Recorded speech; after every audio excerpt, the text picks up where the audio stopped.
You are welcome. You are welcome to our new edition, another edition of our podcast program for ICAN Online Tutors. And your host is Uthman Olubodun ACA, ACS. Today, we are having a very powerful personality here in the person of Mr. Babayanju Abdulghaniyu. Mr. Babayanju Abdulghaniyu has over 10 years experience in finance and is a top lecturer. In fact, I benefited from his wealth of experience. He lectured me in financial reporting and it was very good. Mr. Babayanju Abdulghaniyu is a first-class graduate of accounting of Abdulghaniyu Babayanju University and also a first-class graduate of Masters of Science in Accounting from prestigious University of Lagos. He is an academic scholar. He is a top person, somebody I respect a lot, who will be tapping from his wealth of experience today. Mr. Babayanju, sir, can you please tell us your ICAN journey, sir? Thank you very much, my dear listener. Like you said, I started ICAN sadly 2005 with 8 years after OND. Then I proceeded to ICAN from 2007 and qualified 2008. I can say it was a nice journey in the sense that I didn't actually feel the stress as people have always been saying about ICAN. All I know is just that it requires dedication and commitment. Wow. Wow. Thank you very much, sir. Sir, while you were doing the exam, what are the challenges you faced and how are you able to overcome them? Like I've said, I didn't see ICAN as a challenge then, probably because of my background in Polytechnic and because of my love for the course. However, like all every other students, I can say I had the fear that the program was tough. In fact, when I graduated in 2004 from Polytechnic, I wanted to start that year. I was afraid of starting. I paused. But when I saw that my colleagues that we finished from together in Polytechnic that are not even having what I had in my Polytechnic, and they have started the program and they are making it, I said, that means this thing is very easy. I can do it. So I started. My only challenge then, I can say, maybe finance. That's just my only challenge. So, sir, how are you able to manage that challenge, which is the finance? Because a whole lot of people are facing that challenge too. In fact, when I was doing ICAN, I had that challenge, and because of my strong conviction, because of my strong determination that I want to excel as a chartered accountant, I was able to surmount it. How are you able to do it, sir? Okay, for my own, I was able to overcome the challenge using what I can call sacrifice. Sacrifice in the sense that when I started, I didn't go for a class because there was no money to enroll for ICAN class. Wow. Then when I moved to national class, I attended a class for the first 2 diets. Then when I could not proceed with the class, I stopped again. Then I resort to self-study. So that's how I overcame the challenge then. So simply self-study. Wow, wow. Thank you very much, sir. So you can see that even without going for lectures, if you are determined and you can read very well, you can actually pass ICAN. So, sir, how has ICAN benefited you in your career? How has you benefited from the certificate, your professional career? Yes, it has really helped me a lot.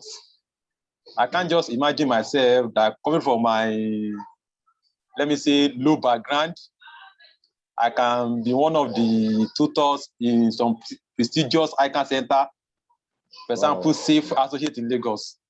So if not for ICAN, I don't think I can be in such place. So ICAN has really put me in some pedestal that enable me to reach some places ordinarily I would have thought I be there. Even while seeking admission into the University of Lagos, ICAN actually pays me on top of other graduates. ICAN has opened door for me, especially when I attended job interview.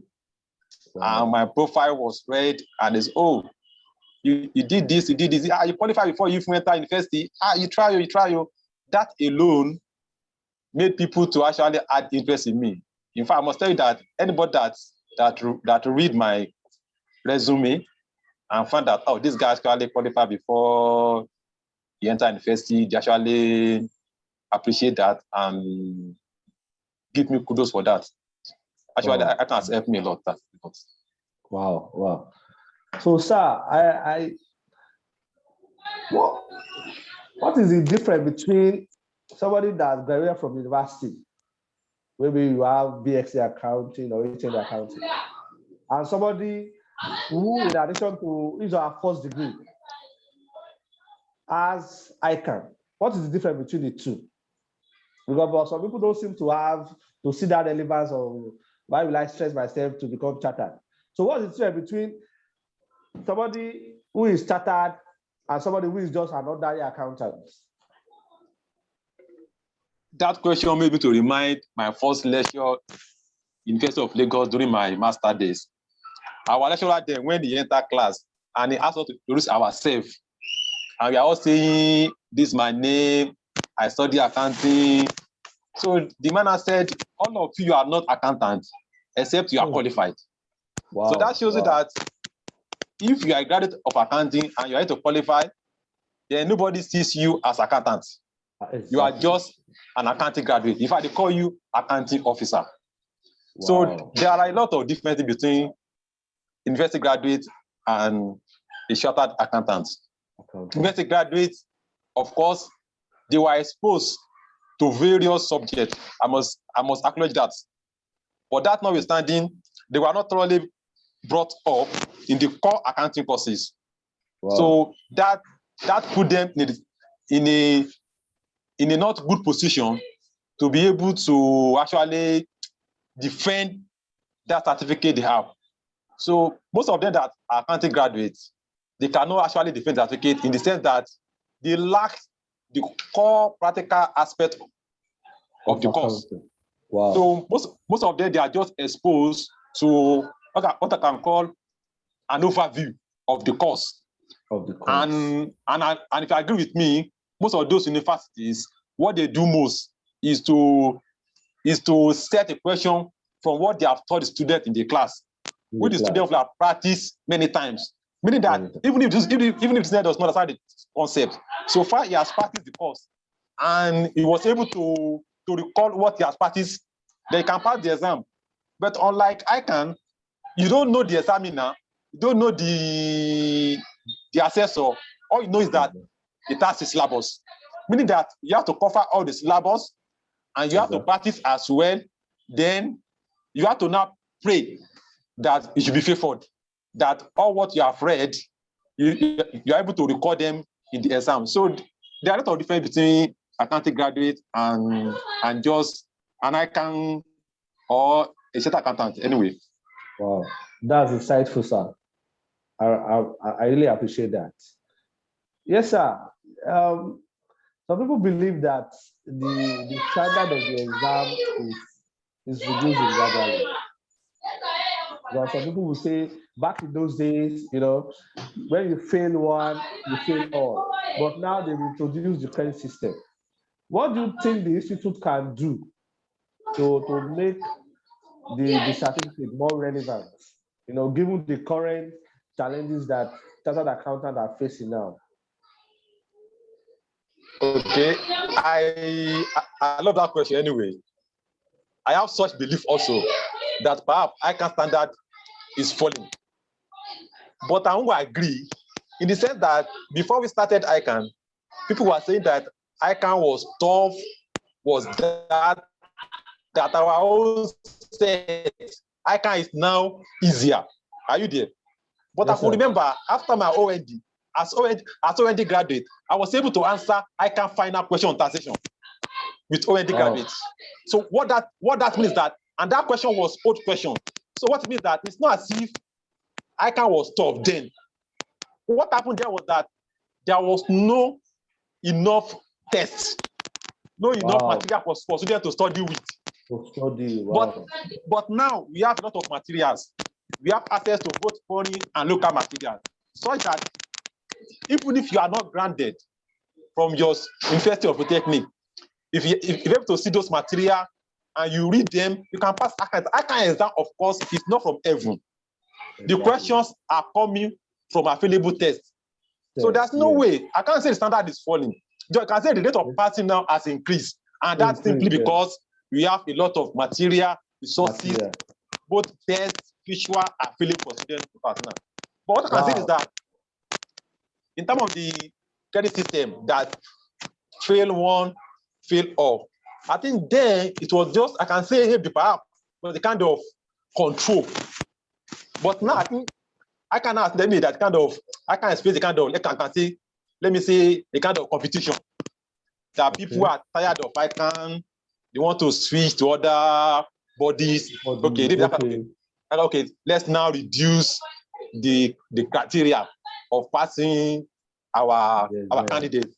But that's notwithstanding, I don't want to, if I can advise ICAN is that ICAN should not let that assume competition from other bodies, put them in a way to reduce that standard.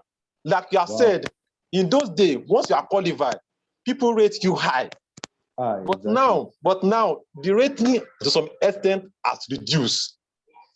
That to me is not because of the increase in number of candidates that are passing the exam, but perhaps because of that new system. Oh, if you just score this, you are right to go. If you score that, and before there was nothing like you see your score. Okay. All you do is that you pass or you fail. But now people are saying they are scoring 90, 80, 70. I don't say those score, they are not risk score. Okay. But what I'm saying is that ICAN should be sweet in marking. Okay. Because when we hear that they finish ICAN marking, people are saying, people perform very bad this side. But when results will come out, they will still pass. So I'm trying to say, okay, what will have happened? So I just try to let ICAN should not just that pressure, put them to do the standard. No matter how, in this Nigeria, ICAN is known. ICAN is known. So even if you have multiple professional bodies in accounting, ICAN will still be the best and the top of them. So ICAN should not feel that pressure at all for anybody. Wow. That's eye-opening. That's eye-opening. Thank you, sir, for the insightful contribution, sir. I really appreciate it. Thank you. For those that want to be chartered, for those that want to be a member of ICAN, what advice do you have for them? For the upcoming? Yes, sir. You mean for the upcoming, for the student? Yes, sir. Like I've said earlier, they should not see ICAN as they should not see ICAN as a tough exam at all. They should see ICAN as other examinations. It's just that ICAN require you to study in depth, unlike while you are in school, while you do selected reading. In ICAN exam, you should study comprehensively. Try to cover all the syllabus and practice as much as possible many questions before the examination. Like then I do grade myself. I will solve your question. Then I will now go to Pathfinder and use to grade myself. Again, when I write a diet, let's say for example now I write P1 this month or this week. The following week, I will go and meet those who are writing P2 and collect their material and their questions. I will now solve that P2 questions and keep it. Waiting when I will now release Pathfinder for that question. I will now use it to mark myself. Remember, I just wrote P1. I've not written P2. But I will collect P2 question paper, try to solve the question, keep it myself. When I can release the Pathfinder, I'm not to mark myself. So that alone, at let me know the level I was before I arrived at that stage. So if you are saying I've not covered, I quickly cover it before the exam. So in other words, students should prepare and do what I call self-evaluation, a progressive self-evaluation. They should not wait till the exam before they start to practice question. No, they should start immediately you finish a diet. Start the next diet evaluation. Wow, wow. Thank you, sir. We are really proud of you, sir. We are really proud of your contribution. At least I am one of your students, sir. You really you honored me by making yourself available for this podcast. Thank you, sir. God bless you. Thank you. My regards to your family, sir. Yeah, thank you. I will. Thank you very much. Thank you. Thank you. The last but not the least, sir, before I go, you know, what is the place of online centers, online classes? Because given the current challenges we are facing, you know, COVID-19, blah, blah, blah. So how would you rate online classes when compared with physical classes? To Like be frank with ICAN online tutors. To be frank with you,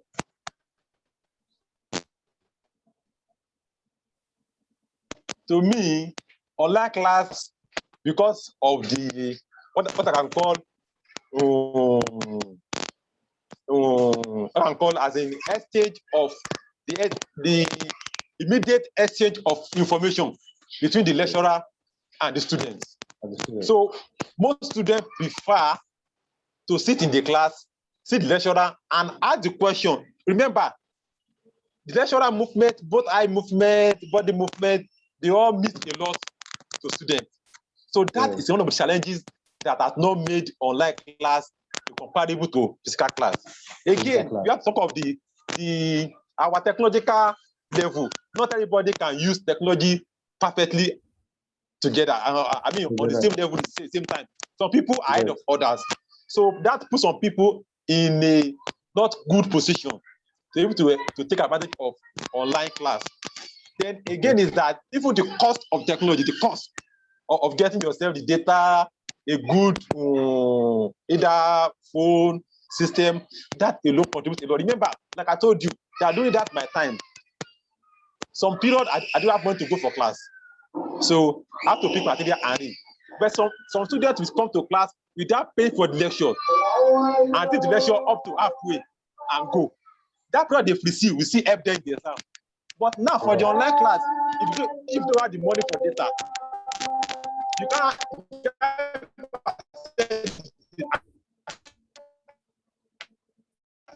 the lecture. So that's not like short for online class. I give some people stay at home and enjoy the class. You can be working and enjoy the class. So that's not like I'm tired, I can't go to lecture today. No, even if you are tired, you can still watch the recorded lecture, and that will make you to cover up in the class. So the online lecture, to me, is still a welcome idea. So we just need to pray that people have resources to meet up. Wow. Thank you. Wow. Thank you very much, sir. I really enjoyed this session with you, and we have all benefited a lot. Thank you very much. That's your company, sir. I will. Thank you very much. All right.